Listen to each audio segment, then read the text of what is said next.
Welcome to the WHHI-TV Daily News. I'm Betsy McDaniel. Of course, there's a lot to cover in the Lowcountry today, so let's get started with our headlines.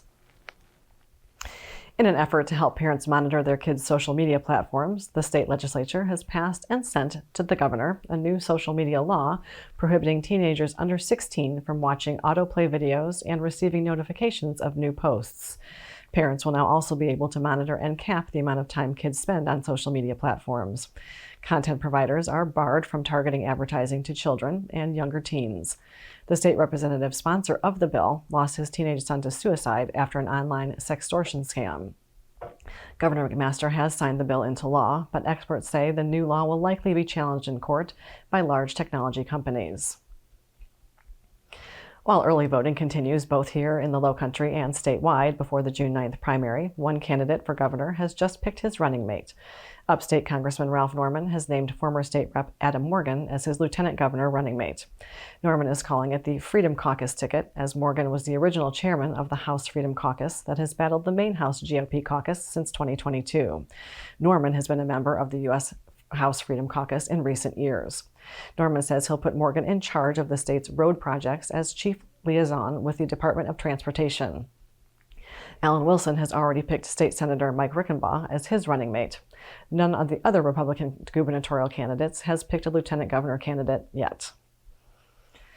A big sale at a Lowcountry store is not usually a news headline, unless, of course, it's the Spartina 449 Charity Warehouse Sale, which has been announced for July 10th, 11th, and 12th at Bluffton High School. Tickets will go on sale online beginning at noon Friday on the Eventbrite website. It's the 14th year for the Spartina sale, and last year, about 75% of the 7,000 tickets were sold on the first day. Proceeds from this year's tickets will go to Hilton Head's Volunteers in Medicine Clinic, the Daufuskie Island Historical Foundation, the Sea Turtle Patrol, and Second Helpings. More information on the sale is available on Spartina's website.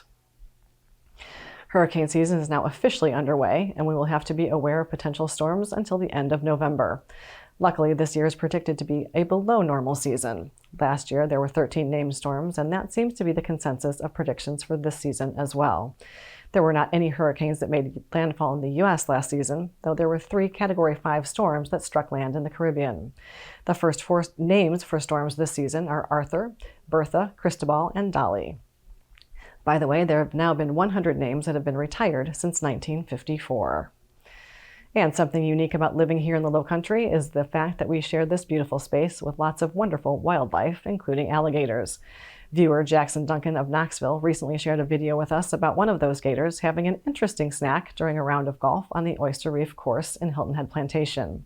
While it's always interesting to see these guys in person, quick reminder to give them plenty of space, don't harass them, and please don't feed them.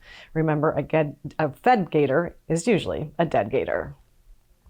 The media sources on your screen will have more on these and other stories, and we would love for you to like us on Facebook and follow us on Instagram at WHHI-TV. And if you have an idea for a news story, we'd love to hear it, so drop us a line at news@WHHITV.com. And there's much more news ahead, so don't go away.